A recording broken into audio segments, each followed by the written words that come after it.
Le message de ce soir est basé sur Éphésiens, chapitre 4. Éphésiens, chapitre 4. Et je vous invite à vous rendre avec moi en Éphésiens, chapitre 4, alors que nous lirons notre texte. Et nous allons lire du verset 11 au verset 16.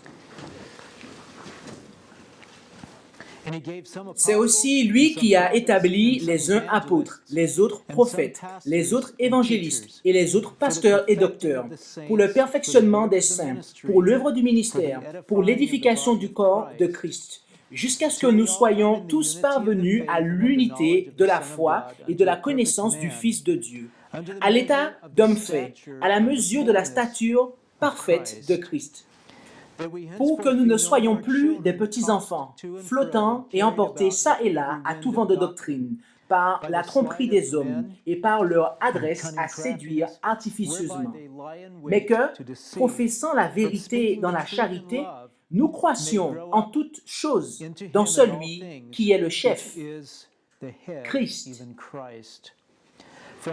de qui tout le corps, bien coordonné et étroitement uni par le concours de toutes les jointures, tire son accroissement selon la force assignée à chaque membre, afin qu'il soit édifié lui-même dans la charité. Il y a beaucoup de choses dans ces versets.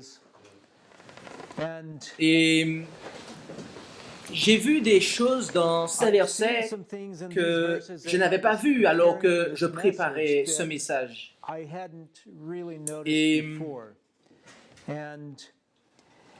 Et nous allons prêter attention à quelques-unes de ces choses ensemble.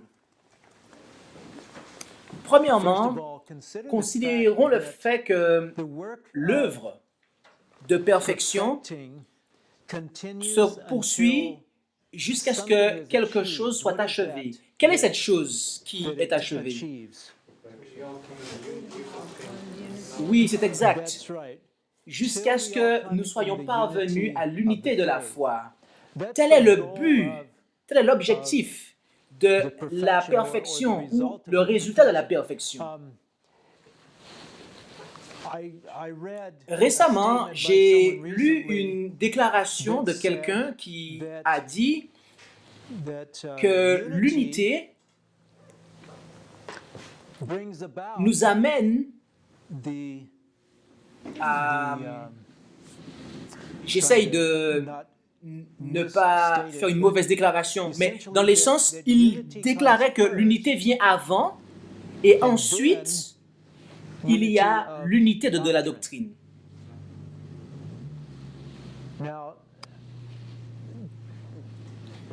Je souhaite que nous réfléchissions à ceci pendant quelques instants et que nous examinions qu'est-ce qui vient en premier.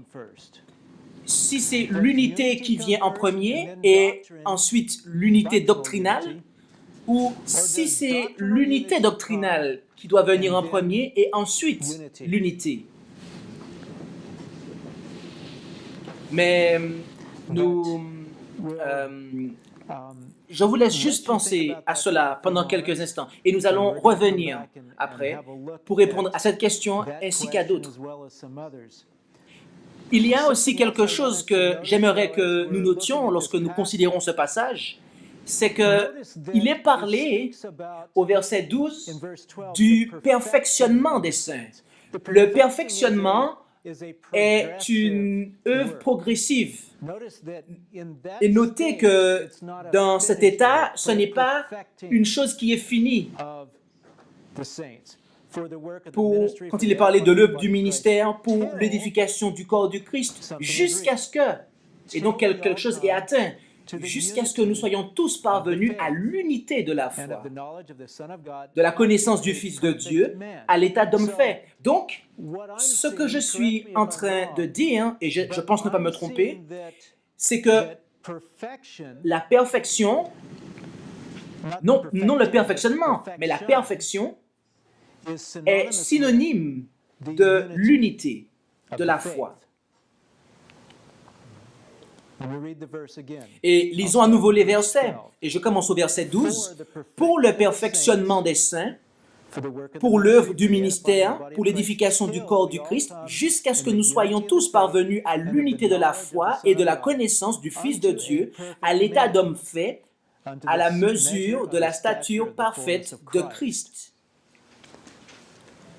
Donc, ce que je suis en train de dire ici, c'est que l'unité et la perfection sont employées de manière synonyme. C'est ce qui est atteint par le ministère des apôtres, des prophètes, des évangélistes, des pasteurs et des docteurs.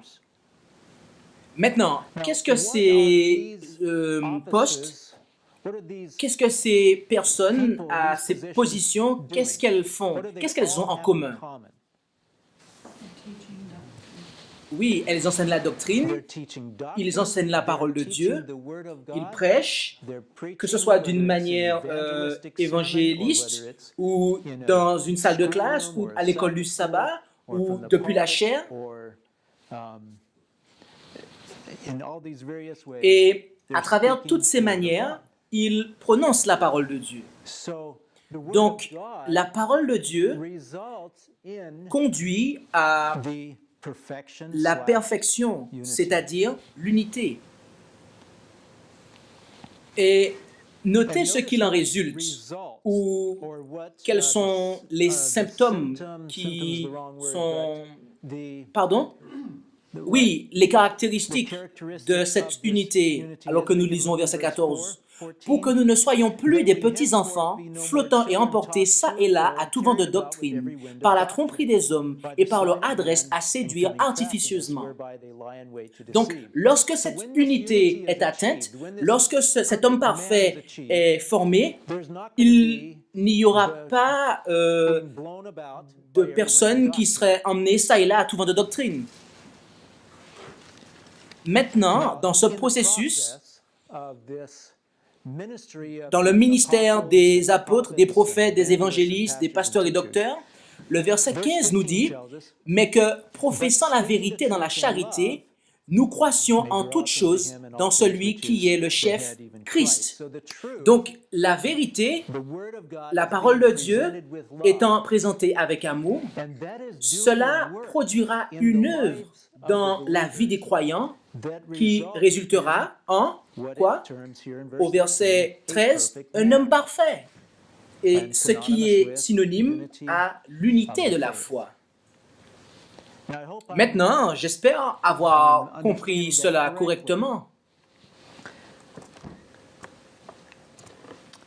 J'aimerais que nous considérions premièrement, dans ce contexte, la perfection d'un point de vue physique, en relation bien évidemment à cette unité dont nous parlons. Dans la physiologie du corps humain, chaque membre doit agir, doit fonctionner en harmonie et en équilibre parfait avec les autres membres du corps. Nous avons l'estomac qui doit produire les sucs digestifs, non pas au milieu de la nuit, là où il n'y a pas de nourriture dans l'estomac, car cela causerait des ulcères, mais il doit produire les sucs digestifs au moment où la bouche, nous sommes en train de manger avec notre bouche. Et nous ne pouvons que manger avec notre bouche si notre main amène de la nourriture vers notre bouche. Donc, il y a cet équilibre qui doit avoir lieu. Il doit y avoir cette unisson. Et chaque part de notre corps doit œuvrer en harmonie avec les autres parts. Et donc, cette harmonie, tout cela facilite la perfection du corps sur un plan physique. Lorsque les jambes sont en exercice, lorsque nous courons, le cœur doit pomper plus rapidement de manière à ce que le sang puisse circuler pour parcourir tout le corps. Il doit donc y avoir cette unité entre les membres, de manière à ce qu'il puisse y avoir une perfection sur le plan physique. Et si nous nous rendons à présent vers l'aspect spirituel ou l'aspect mental, en considérant bien sûr que l'unité et la perfection sont synonymes. Notre esprit possède un certain nombre de facultés. Nous avons, par exemple, la faculté de la foi, du jugement, de la volonté, du choix, la conscience, la mémoire. Toutes ces différentes fonctions sont des facultés qui servent le corps, en fait.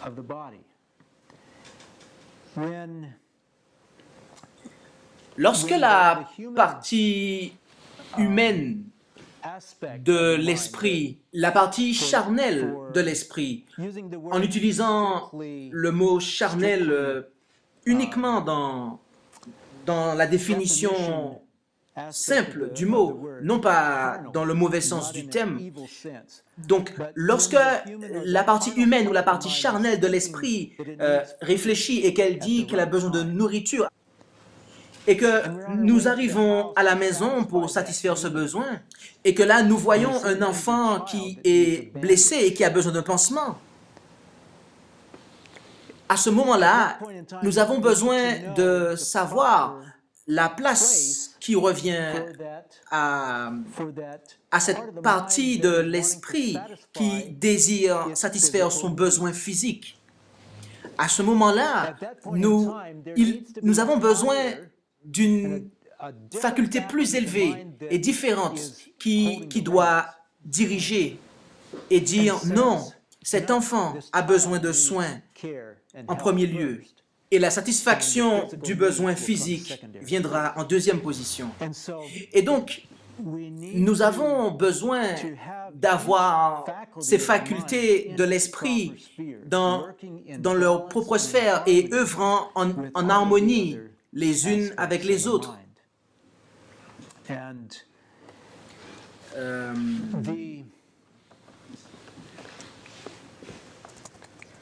Un autre exemple est lorsque nous sommes en train de planifier.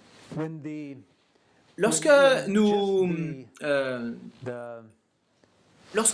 la partie humaine du cerveau est en train de dire « je dois prendre soin de moi ainsi que de ma famille », et que nous sommes en train de planifier des affaires et que nous sommes en train de planifier plein de choses et que les heures du sabbat arrivent. Il n'y a rien de mauvais, mes frères, à planifier ses affaires ou à faire des plans pour savoir comment se substanter. Mais lorsque les heures du sabbat arrivent, il y a une faculté différente de l'esprit qui doit prendre les rênes et dire « c'est le moment de s'arrêter et de mettre ces choses-là de côté et de choisir de penser à autre chose ». Il faut donc qu'il y ait une unité correcte ainsi que de l'équilibre entre les différentes facultés de l'esprit, de manière à ce qu'il puisse y avoir une perfection mentale et spirituelle. Un autre exemple, lorsque la raison, qui est simplement une faculté humaine de l'esprit, lorsque la raison me dit que si je sors du bateau, je vais couler, et que l'autre faculté de la foi se tient là et dit « Non, mais Jésus a dit de sortir du bateau et de marcher. » À ce moment-là, j'ai besoin de maintenir un équilibre parfait entre la raison et la foi. Et la foi doit avoir l'ascendance et dire « Non, Jésus a dit et a commandé et je vais obéir. » Qu'importe ce que la raison me dit. Voilà quelques exemples d'un bon équilibre mental qui permettra d'arriver à cette unité ou cette perfection d'un point de vue mental. Car à ce moment-là, chaque faculté occupe la place qui lui revient.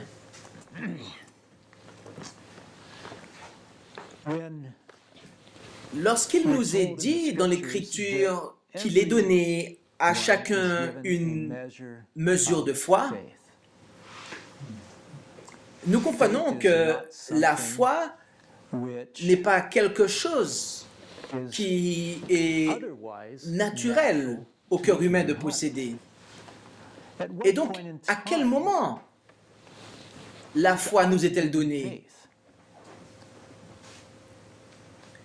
Ce ne peut être lors d'une conversion, puisque tout le monde n'est pas converti. Or, la foi est donnée à chaque homme. Ainsi, ces différentes facultés qui nous sont données ont besoin d'être exercées et fortifiées. Ok, qu'en est-il de la faculté de la volonté, la faculté de choix? Si nous sommes abandonnés à nous-mêmes, aurons-nous la faculté de choisir? Non, car Satan nous l'a dérobé.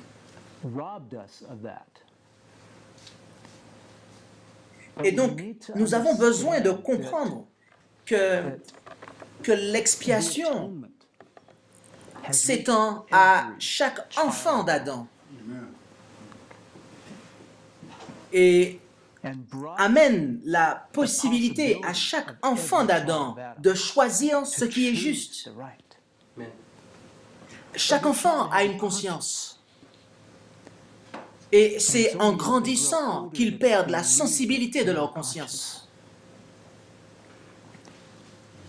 Chaque enfant a une mesure de foi.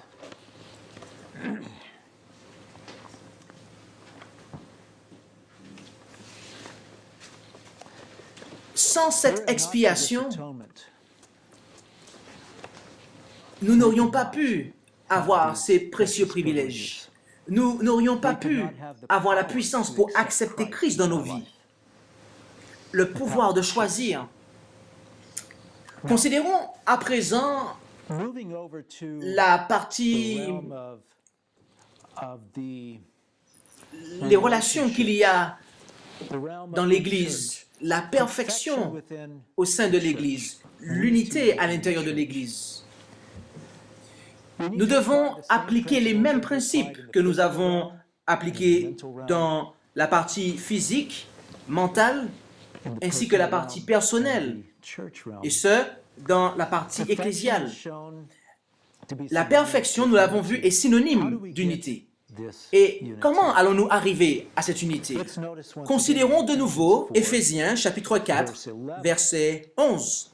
C'est aussi lui qui a établi les uns apôtres, les autres prophètes, les autres évangélistes et les autres pasteurs et docteurs.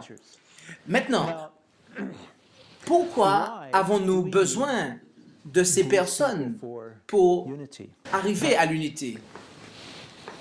Nous voyons ici que toutes ces personnes, tous ces ministères qui sont nécessaires pour le perfectionnement des saints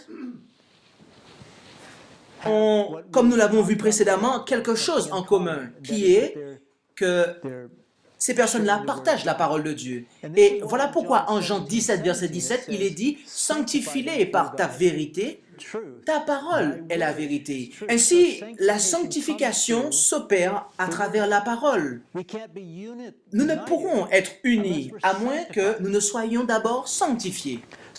Donc, qu'est-ce qui vient en premier? La vérité doit venir en premier. Et ensuite, la sanctification ou le perfectionnement et finalement l'unité. Donc, j'espère que cela est plus clair pour vous.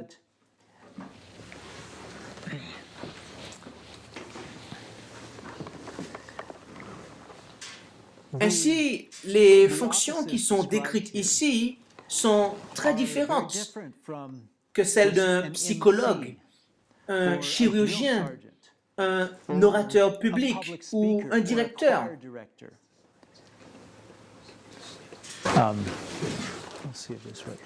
Maintenant, nous avons un type d'unité, n'est-ce pas?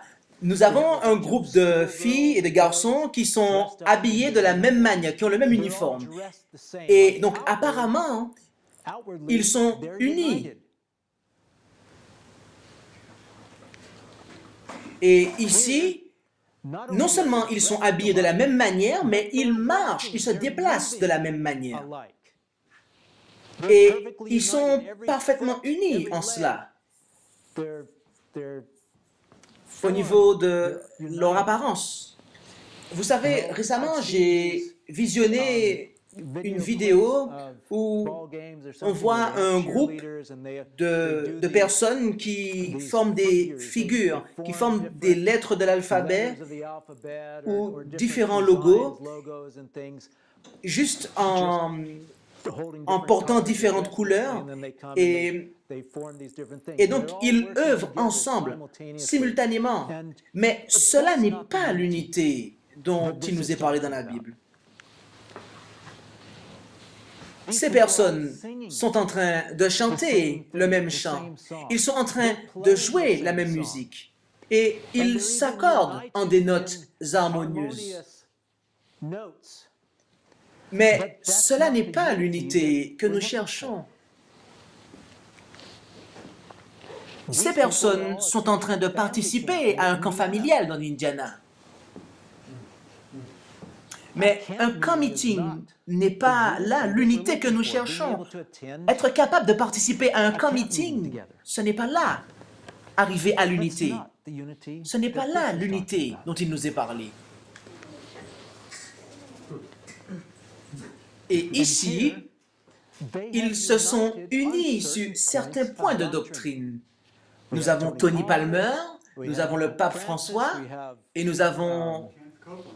Oui, merci. Kenneth Copeland et d'autres dirigeants religieux.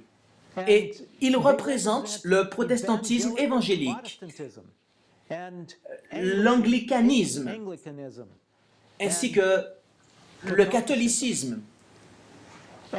Et ils n'ont pas tous les mêmes doctrines, mais ils ont certaines doctrines qu'ils ont choisies pour être plus importantes que les autres afin qu'ils puissent s'unir ensemble.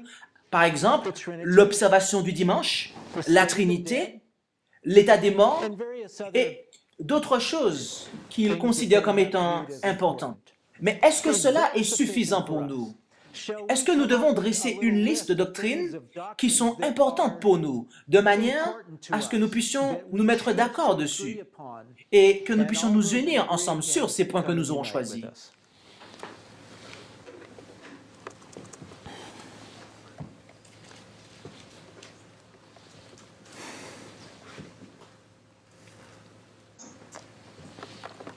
J'ai en ma possession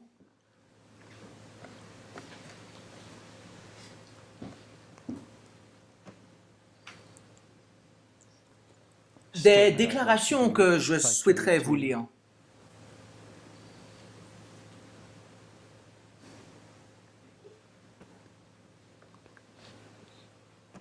Juste quelques déclarations que j'ai reçues par email.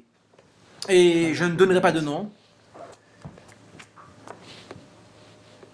Et celle-ci dit que je crois que des rencontres telles que celle-ci ont un potentiel pour le bien, mais aussi pour le mal. Il y a des positions doctrinales dont le débat peut prendre du temps et résulter à conduire certaines positions, ainsi que ceux qui les détiennent, à se tenir encore plus à l'écart. C'est une situation qui ne doit pas arriver, mais c'est une chose dont il faut être conscient. À cet égard, je pense que nous devrions prier et réfléchir à la base de l'unité à laquelle nous souhaitons arriver, ainsi que la conclusion des discussions et des réunions que nous espérons avoir. Pour être honnête, s'il doit y avoir une unification doctrinale, je souhaite m'y impliquer au minimum.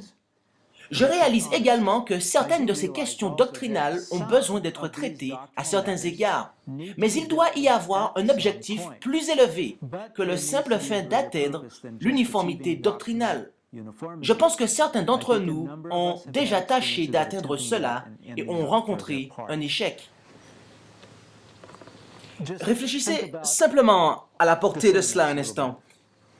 Certaines de ces questions doctrinales ont besoin d'être traitées à certains égards, mais il doit y avoir un objectif plus élevé que le simple fait d'atteindre l'uniformité doctrinale, et etc. Ok, maintenant je vais vous lire un extrait de quelqu'un d'autre.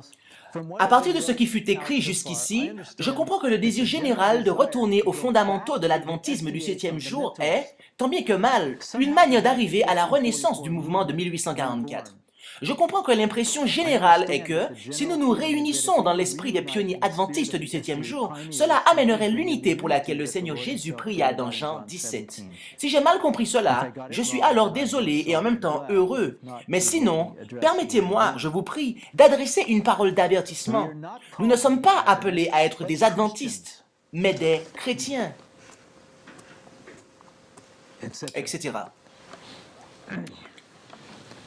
Je vais vous lire un article que j'ai écrit et qui doit être certainement dans votre boîte aux lettres à la maison et qui dit ceci.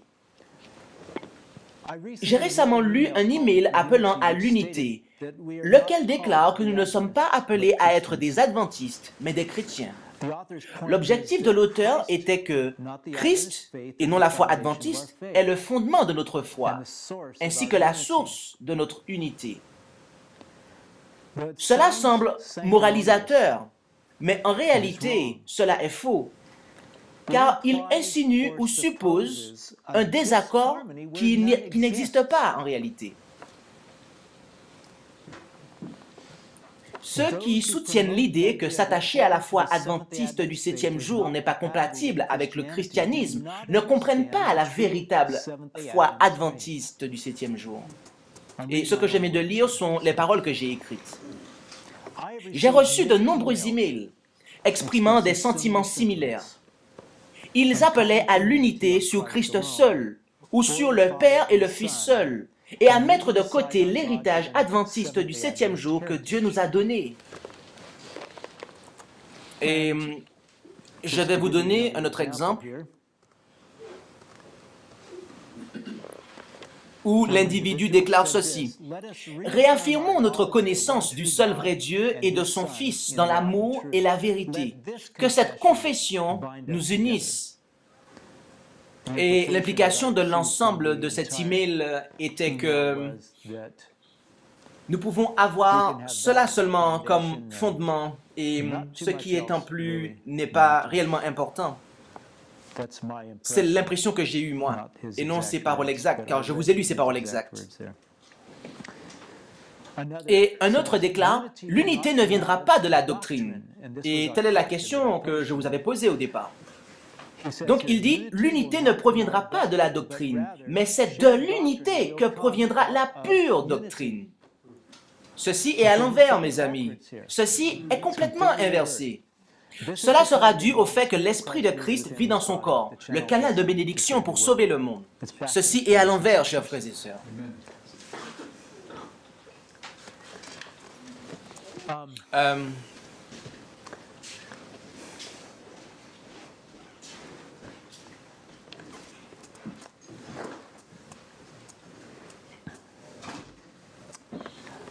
Et une autre personne déclare, plus loin,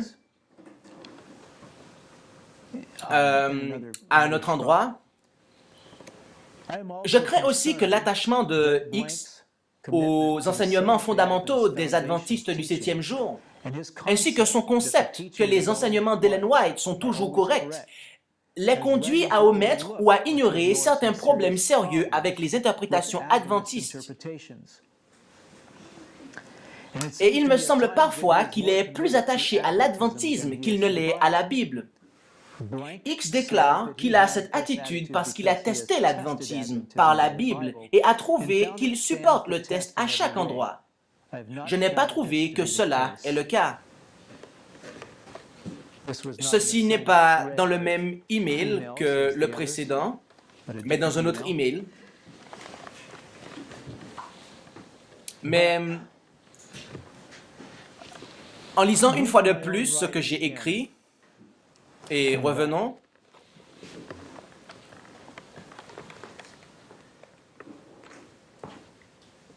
ceux qui soutiennent l'idée que s'attacher à la foi adventiste du 7e jour n'est pas compatible avec le christianisme ne comprennent pas la véritable foi adventiste du 7e jour. J'ai également reçu, un chrétien est quelqu'un qui professe croire aux enseignements de Jésus-Christ, selon Merriam-Webster. Et selon Noah Webster, un réel disciple de Christ, quelqu'un qui croit en la vérité de la religion chrétienne et qui cherche à suivre l'exemple et à obéir aux préceptes de Christ. Un croyant en Christ qui est caractérisé par une piété réelle. Cela semble bien. Cela est la définition d'un chrétien. Mais en relisant ce que j'ai écrit, qu'il soit clair que la foi adventiste du septième jour est plus que professer croire aux enseignements du Christ.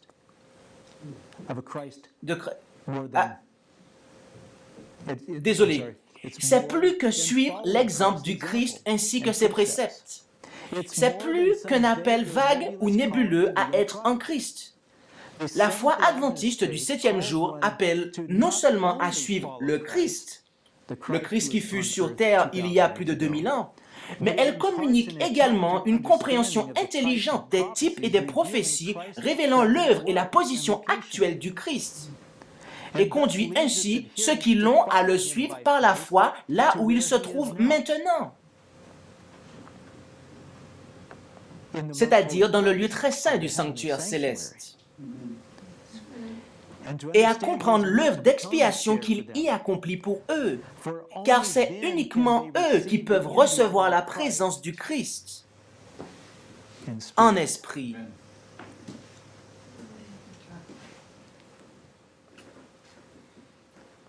Maintenant, il peut y avoir une exception ou des exceptions. Pour des personnes qui ne connaissent pas le message adventiste, par exemple, et qui ont suivi toute la lumière qu'ils avaient jusqu'à présent. Et pour eux, ne pas savoir que Christ est exactement dans le lieu très saint du sanctuaire céleste, je ne pense pas que cela les exclurait d'avoir la présence du Christ en eux. Mais pour des personnes qui ont eu la vérité et qui savent que Jésus est entré dans le lieu très saint du sanctuaire céleste en 1844 et qu'il est en train d'œuvrer dans le lieu très saint du sanctuaire céleste, un véritable sanctuaire littéral.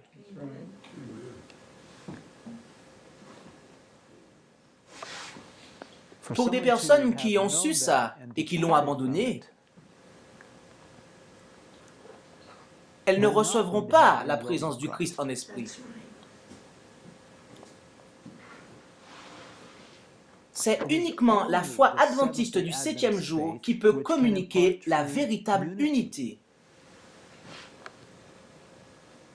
Parce que c'est uniquement la foi adventiste du septième jour qui a la vérité présente. C'est uniquement la foi adventiste du septième jour qui peut communiquer la véritable unité, car c'est la seule foi qui conduit à Christ là où il se trouve aujourd'hui. Sans Christ, nous ne pouvons obtenir l'unité. Or, si nous cherchons Christ là où il ne se trouve pas, nous serons sans Christ. Donc, nous ne pourrons pas obtenir l'unité. La foi adventiste du septième jour révèle l'œuvre du jugement dans laquelle Christ est maintenant engagé, ainsi que notre responsabilité envers Dieu face à la lumière de son étude de nos vies, laquelle est basée sur le code moral de Dieu, les 10 commandements. Que personne ne s'y trompe. Recevoir la foi adventiste du septième jour, c'est être un chrétien. Mais pas simplement un chrétien. C'est un appel à faire partie de ces 144 000 chrétiens qui suivent l'agneau partout où il va. Sommes-nous de ceux qui le suivent partout où il va?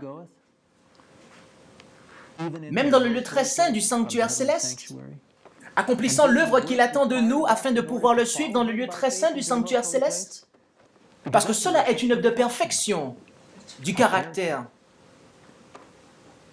Nous ne pouvons le trouver si nous ne faisons pas cette œuvre de perfection, car on ne peut plus le trouver dans le lieu saint.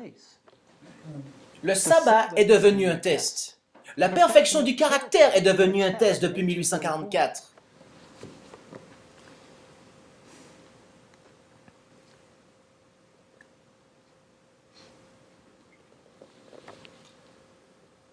C'est un appel à faire partie de ces 144 000 chrétiens qui suivent l'agneau partout où il va.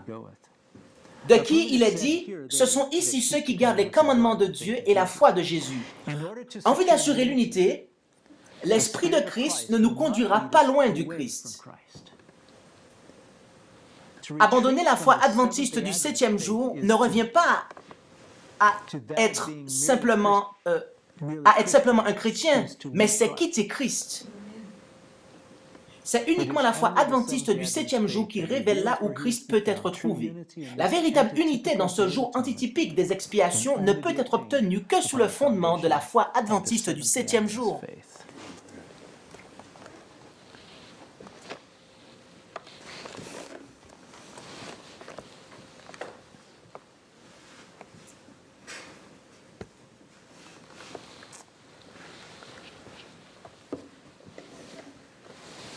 Ce n'est pas suffisant d'avoir une conférence œcuménique. Ce n'est pas suffisant de simplement s'accorder avec l'erreur et de se rassembler en camp meeting.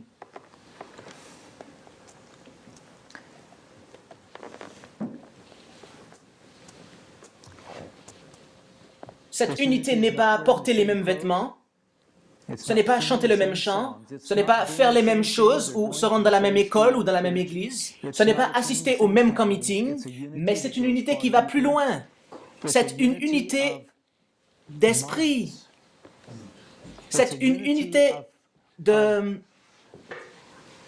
pensée, de croyance. L'unité qui est en Christ va bien plus en profondeur que celle de ces endroits, de ces personnes et de ces groupes ne peut accomplir. Et c'est pour cela qu'il nous est dit au verset 14 d'Éphésiens chapitre 4, pour que nous ne soyons plus des petits enfants flottants et emportés ça et là à tout vent de doctrine. Donc, l'unité ne peut être, bibliquement, elle ne peut être œcuménique. Elle ne peut être une unité qui n'est pas basée, fondée sur la vérité. Et, voyez-vous, ma question sera sur combien de vérités devons-nous nous unir? Et j'ai conclu, c'est exact, que nous devons nous unir sur chacune d'entre elles. Voyez-vous, la perfection est par degré. L'unité est un degré. Ils ont un semblant d'unité. Tous ces autres groupes ont une unité. N'est-ce pas? Ils ont une unité. Mais si nous regardons à ces textes de l'Écriture, cette unité est une parfaite unité. Et c'est pour cela que nous lisons ici, dans Lettre 8 de 1851, et je leur ai tous dit, et c'est d'Ellen White, et je leur ai tous dit que les messagers de Dieu devaient être parfaitement unis dans leur vue concernant la vérité biblique, et qu'ils devraient se consulter les uns les autres et ne pas avancer de nouvelles vues, tant qu'ils ne s'étaient pas d'abord rendus vers les messagers pour examiner ces vues avec la Bible. Et si elles étaient correctes, que tous les messagers les répandent, mais si elles étaient erronées, de les mettre de côté. Alors la semence de l'Évangile serait semée dans l'union et s'élèverait avec force. Et tous les messagers de l'Est et de l'Ouest, du Nord et du Sud raconteraient la même histoire.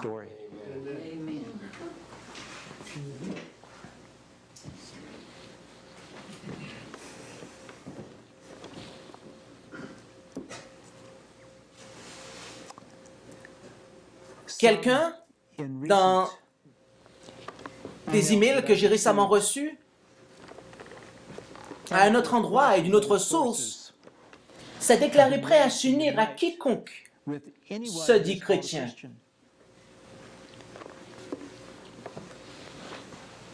J'ai ici Je ne pense pas. Il y avait une autre image où il y avait un bouddhiste, un orthodoxe, un catholique et un juif et différents autres, tous unis. Et là, nous avions différentes religions unies sur la croyance commune en Dieu, je pense. Mais Dieu nous appelle à être unis sur bien plus.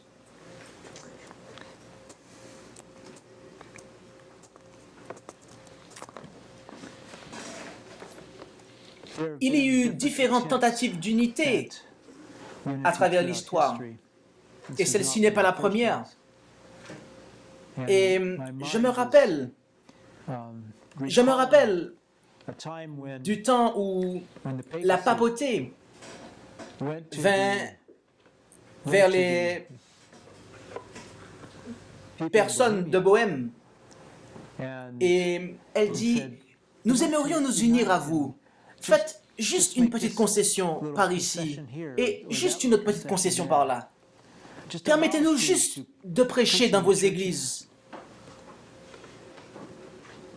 Cela fut la fin des Bohémiens en tant que chrétiens. Ils perdirent la bataille.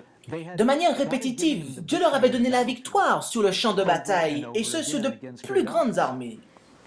Mais là, l'ennemi remporta la victoire par l'amitié, par l'association, par l'unité.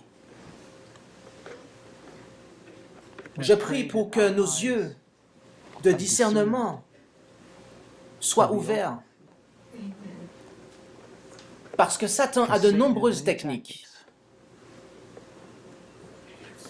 Il n'emploie pas toujours la déclaration de guerre, mais il emploie parfois l'amitié apparente,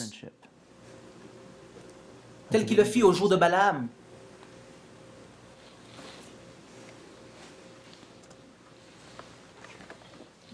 Et je terminerai ici.